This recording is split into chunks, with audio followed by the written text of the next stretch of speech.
Now, anonymous online accounts generate the majority of abuse and misinformation on the web. Campaigners calling for more regulation say anonymity allows trolls to operate often without consequences. However, in some parts of the world, being anonymous can be the only way to hold authorities to account without risking lives. Amrit Birdie explains. This is Arifa Shafei. She was a human rights activist in Afghanistan before fleeing to the UK earlier this year. For her, being anonymous online was key to survival. When I was working in Afghanistan, I was working in my organization as a human rights activist.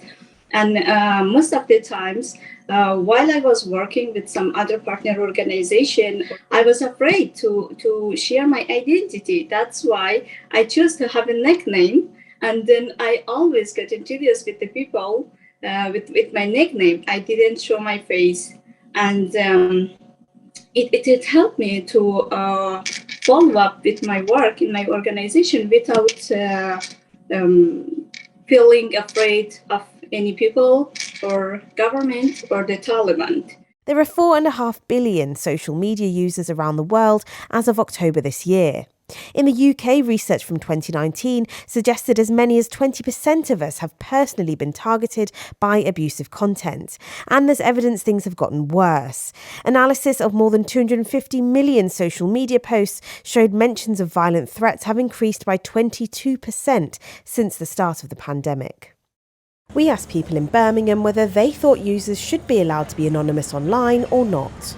I think it's wrong because people then feel like they don't have an attachment to things that they say and they feel that it can be like more free. I think, and then people can't be held like accountable for what they say. I don't think that's right. I think it works well sometimes, but sometimes not so much. I think you need to protect the public, but it's a choice at the end of the day. Yeah. I don't think people should be anonymous online, to be quite honest, because when I listen to all the reports about some of the issues that are going on and sort of naming and shaming people, I think if you're going to make those statements, you should have the courage to back those statements up. And I think it's a little bit of a cowardice way to do it online like that. We're always kind of a bit wary of people as it is. And I suppose that's the biggest scare, is you don't know who you're talking to and, you know, how do you create trust? Paul Waugh launched a campaign called Parents Against Trolls after seeing the devastating harm being trolled can cause in young people.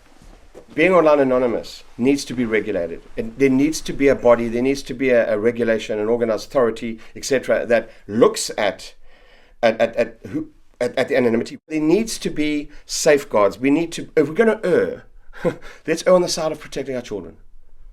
Listen, it's unthinkable that in the name of freedom, our children have more danger. That's not freedom. We've got to look after our children first.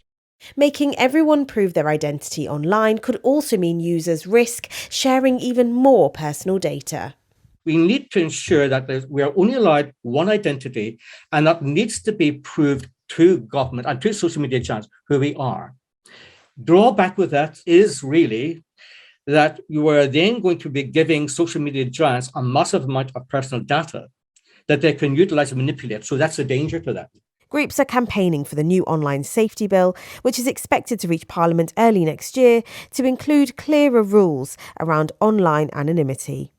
Amrit Birdie, ITV News.